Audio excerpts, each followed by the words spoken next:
Tudo bem? Eu sou o Marcos Antônio de Souza.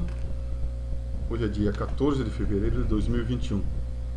São 15 horas e 1 minuto. Vamos falar sobre governo, sobre reino. Eu estou com a minha colinha aqui. Pessoal, vocês me perdoem, eu não sou pastor, não sou padre, não sou teólogo, eu apenas andei pesquisando aí. A palavra reino na Bíblia, tanto no hebraico como no grego, ela tem o significado de governo. Lá em Daniel capítulo 2, no versículo 44, Daniel foi escrito por Daniel mesmo, em Babilônia, em 536 a.C. Olha o que diz ali o texto. Nos dias desses reis, o Deus do céu estabelecerá um reino que jamais será arruinado ou destruído. E esse reino, esse governo, não passará para as mãos de nenhum outro povo. Vai esmigalhar e pôr um fim a todos esses reinos, e somente ele permanecerá para sempre. Então aqui está a nação falando de um governo, o texto está falando de um governo que vai destruir os outros. E no capítulo 4, também nesse mesmo livro de Daniel, versículo 17, fala sobre isso. No capítulo 7 também, versículo 13, 14 e 27. Eu vou colocar na descrição esses textos, porque se eu for explorar todos eles, vai ficar muito longo esse vídeo. E eu prometi desde o primeiro vídeo desse canal, que é de 5 a 7 minutos no máximo, os vídeos. Mas os textos vão estar lá para vocês pesquisarem. E pode ficar revendo o vídeo também. Jesus Cristo, lá em Mateus capítulo 6, Mateus foi escrito por Mateus, lá em Israel, 41 depois de Cristo, ou seja, quase 600 anos depois do que está escrito aqui em Daniel. Jesus ensinou uma oração. Ela ficou conhecida em algumas pessoas como a oração do Pai Nosso. Na verdade, é uma oração modelo. Ele é uma receita, porque tem vários itens que você tem que pedir na oração. E se você ler todo o capítulo 6 de Mateus, Jesus condenou ficar repetindo as mesmas palavras. Vamos lá, Mateus capítulo 6, versículo 10. Jesus disse: venha o teu reino, seja feita a tua vontade, como no céu, assim também na terra. Jesus está pedindo para nós orarmos a Deus, ao Pai dele, Jeová, que o governo venha para a terra. Epa, aí Daniel falou do governo que vai destruir os outros, né? E ele vai ficar. Com certeza é o mesmo governo. Agora, quem será o governante? Quem será o rei desse governo? O Salmo 2, o versículo 7 a 9, o Salmo 110, versículos 5 e 6, fala sobre quem é o governante. Quem escreveu os Salmos? Foi Davi e outros, cerca de 460 depois de Cristo. E Apocalipse capítulo 19, versículo 15, o capítulo 11, versículo 15 de Apocalipse, ou Revelação, né? Revelação quer dizer, Apocalipse quer dizer revelação em grego. Foi escrito por João, o mesmo que escreveu o Evangelho, lá na ilha de Patmos, em 96 depois de Cristo.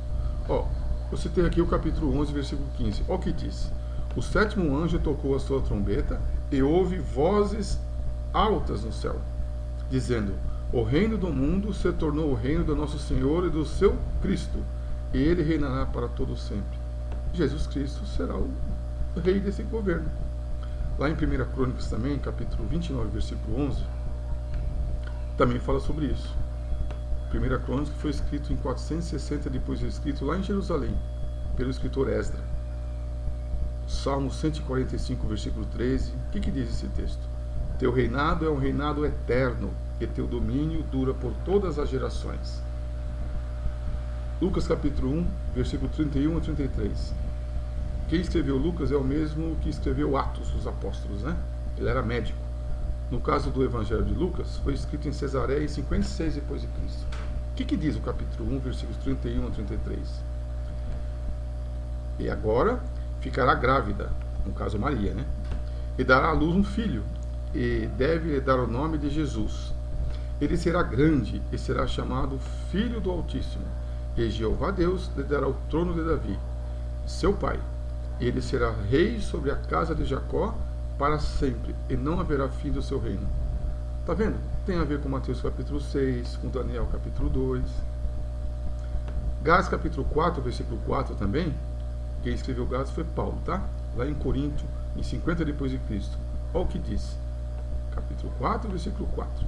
Mas, quando se completou o tempo, Deus enviou o seu filho, que nasceu de uma mulher e estava debaixo da lei.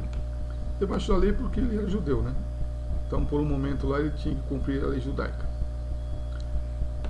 E Filipenses capítulo 2, versículos 9 a 11.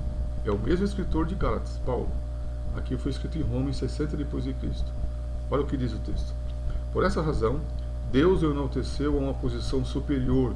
Ele deu bondosamente o nome que está acima de todo outro nome, a fim de que diante do nome de Jesus se dobre todo o joelho, dos que estão no céu, na terra e debaixo do chão. Toda língua reconheça abertamente que Jesus Cristo é Senhor, para a glória de Deus ou Pai. Está vendo aqui? Ele está numa situação bastante superior. Ele só está abaixo do pai dele, né, que é Jeová. O que é primogênito? Teoricamente quer dizer primeiro, né? E porque o livro de Colossenses, capítulo 1, versículos 15 e 16, também esse livro foi escrito por Paulo, lá em Roma, em 60 depois de Cristo. Olha o que diz esse texto. Ele é a imagem do Deus invisível, o primogênito de toda a criação, pois por meio dele foram criadas todas as outras coisas nos céus e na terra, as coisas visíveis e as coisas invisíveis, quer sejam tronos, quer domínios, quer governos, quer autoridades. Todas as outras coisas foram criadas por meio dele e para ele. Lá em Apocalipse capítulo 3, o versículo 14 também fala. Então veja, o primogênito é Jesus Cristo, ou seja, ele foi o primeiro criado diretamente por Jeová, por Deus. E agora João capítulo 1, versículo 3. Foi escrito por João esse evangelho, o mesmo que escreveu a Revelação lá, Apocalipse. Só que João foi escrito em Éfeso, em 98 depois de Cristo. Olha o que diz aqui. Todas as coisas vieram a existir por meio dele, e sem ele nem mesmo uma única coisa veio a existir. Então veja, Jesus Cristo foi a primeira criatura de Jeová Deus.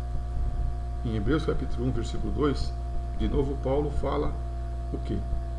Esse livro foi escrito em Roma, em 61 depois de Cristo. Designou o herdeiro de todas as coisas. Ele é o herdeiro de todas as coisas. Ele é o governante do governo de Deus. Mateus capítulo 17, versículo 5 fala isso. E o que é unigênito? Unigênito é único de sua espécie, é ímpar. João capítulo 3, versículo 16 e João capítulo 1, versículo 14. Capítulo 3, versículo 16, olha o que diz. Porque Deus amou tanto o mundo que deu o seu Filho unigênito, para que todo aquele que nele exerce fé não seja destruído, mas tenha vida eterna. Então, ele além de primogênito, ele é unigênito, ele é único. Ele foi o primeiro criado por Deus e o único diretamente criado por Deus. Porque depois de tudo, de todo o resto das criações, ele fez junto com seu Pai. Pessoal, eu vou parar por aqui, porque senão fica muito longo o vídeo. No outro vídeo eu queria falar sobre quais serão as condições e como será a vida nesse governo aqui na Terra. Eu fico muito grato e fique em paz.